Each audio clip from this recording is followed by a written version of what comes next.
Anak ka. Yago. Ganun ka rin? Sir na daw. Sir. Ganun ka rin? Next. To be alert to any practice of verbal forms of harassment.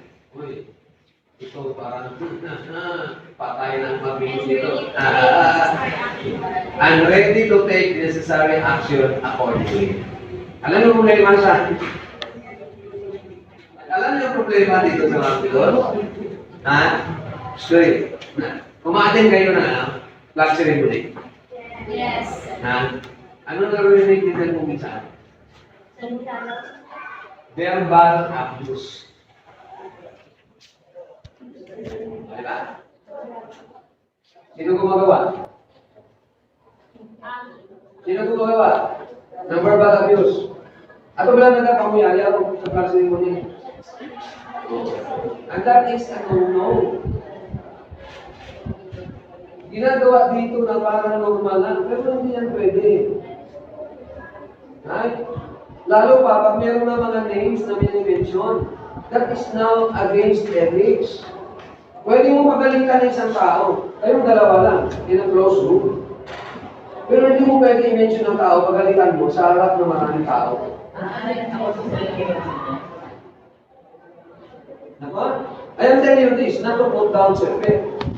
I am telling you this so that you will be aware. Whenever you become employee someday, at may nagyaw-yaw sa damong tao, then you feel embarrassed, you feel degraded, di ba? Giyaw-yaw ikaw sa damong tao. Hindi namin. Tama hindi? Tama hindi? So, anong case? Atong nagyaw-yaw, anong case niya? Ang case niya is slander. Ano kaibahan ng slander sa libel? Ang slander, direkta mong narinig. Andun ka, narinig mo. Ginyaw ikaw.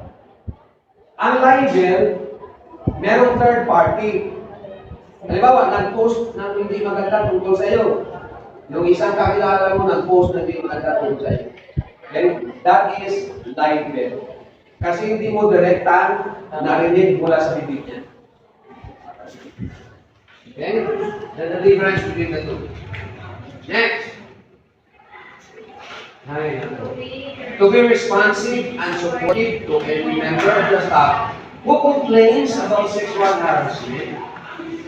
Kapag ikaw nakarinig, ikaw yung boss, ikaw yung HR, nalaman mo na merong kaso ng sexual harassment, do not be deaf.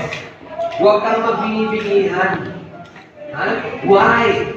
Because ang sexual harassment, narinig natin kanina, na-discuss natin, sexual harassment is very, very degrading to a lady.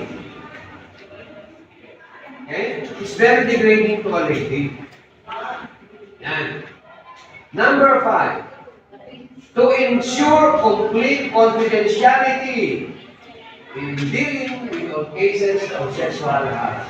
In other words, hindi mo pwedeng i-mention ang pangalan kung sino ang involved sa sexual harassment. Sino ang victim ng sexual harassment.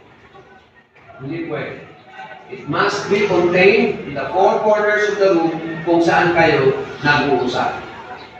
Okay? Next, to ensure full and